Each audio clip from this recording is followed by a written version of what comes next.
little orange building that looks like a church. This is next to the scaffolding, Zion College and Library. It is home to the Anglican clergy. In that building, you will find the first edition English printed Bible on William Caxton's steam press. Now, these next bridges, these are the Blackfriars group of bridges. Nowhere on this river will you find three bridges this close together. They quite often get referred to as the Tunnel of Love.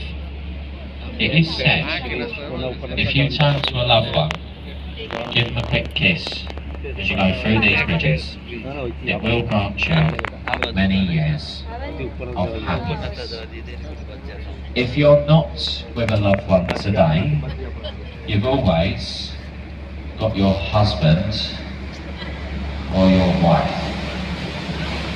If there's any single woman, you're more than welcome to come give me a quick kiss. Oh? Okay. Any single men? Any single men? Don't worry. The captain. Him. He's a very open-minded youngish man.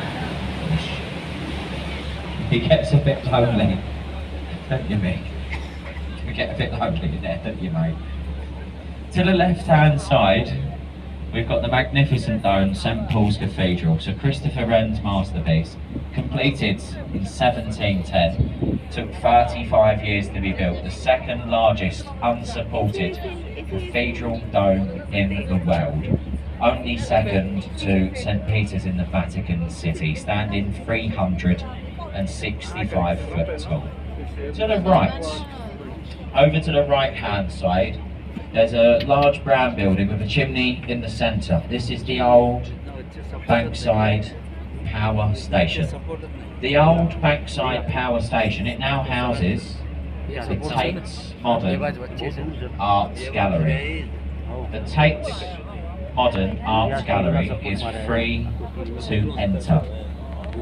If you've ever seen modern art, you'll know why that's free. Is anyone on this boat actually a fan of modern art? Oh, there's two people, three people. One of you must be lying, alright? There's never normally this many. No, I do knock it, I'm sorry, I do knock that building. But up until COVID, it was one of the top 5 most visited museums in the world. So they must be doing something right.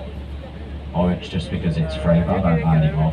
If you look to the right, that circular white building with the timber frames, the thatched roof, the replica of Shakespeare's Globe and Playhouse Theatre.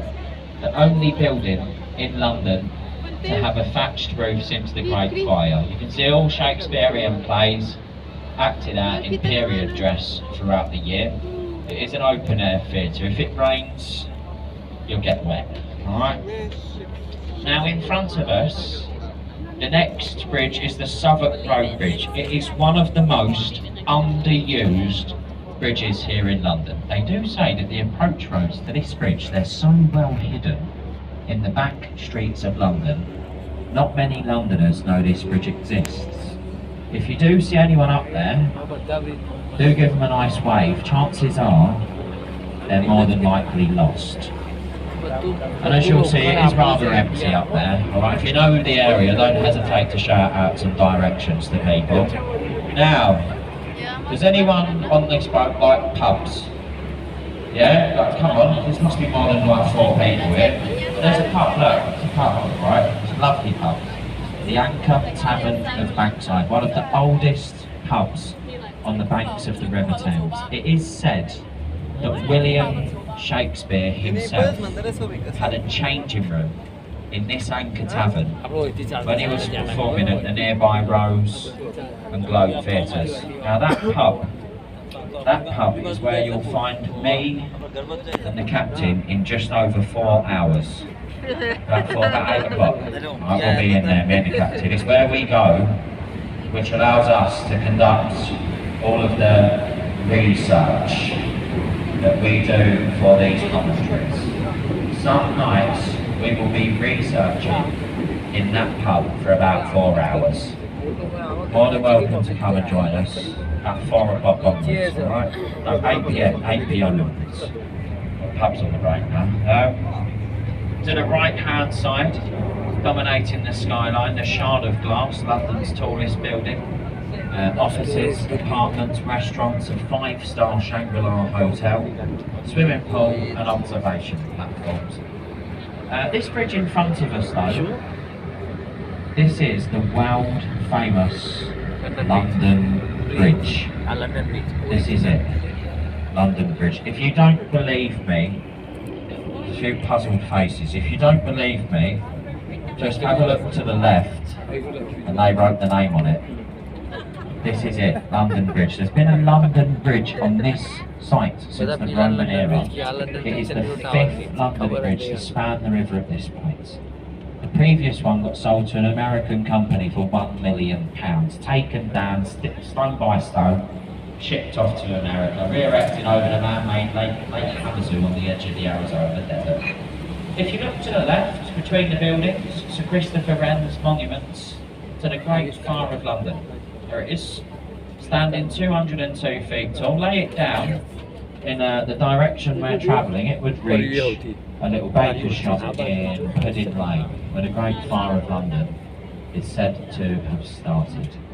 Also on the left, the blue building with all the windows, that's the headquarters of London's Window Cleaning Association. When all the trainees, when they graduate from there, they get to go to the Shard, back on the right. Now, they love to give a skyscraper a nickname here in London, so the Shard is obviously the Shard of Glass. Over to the left, a few of these skyscrapers have got nicknames as well. So this one that's parallel with the boat, that looks like a beer pump, this one's the Walkie Talkie. The Walkie Talkie has a sky garden at the top of it. You can go up there free of charge. Free of charge you can go up there. It's not open at the moment by the look of things. But you can go up there free of charge if you book online. It's also located at 20 Fenchurch Street. Now next to that you've got a building with a crisscross pattern. That one's the cheese grater. Next to the cheese grater there's a pointy one. That one's the scalpel. Between the scalpel and the red cranes of the ones being built, there's another one just coming into view. It's in a spherical shape, but you can't see it too well from the river anymore, but it's called the Gherkin, which is just coming into view.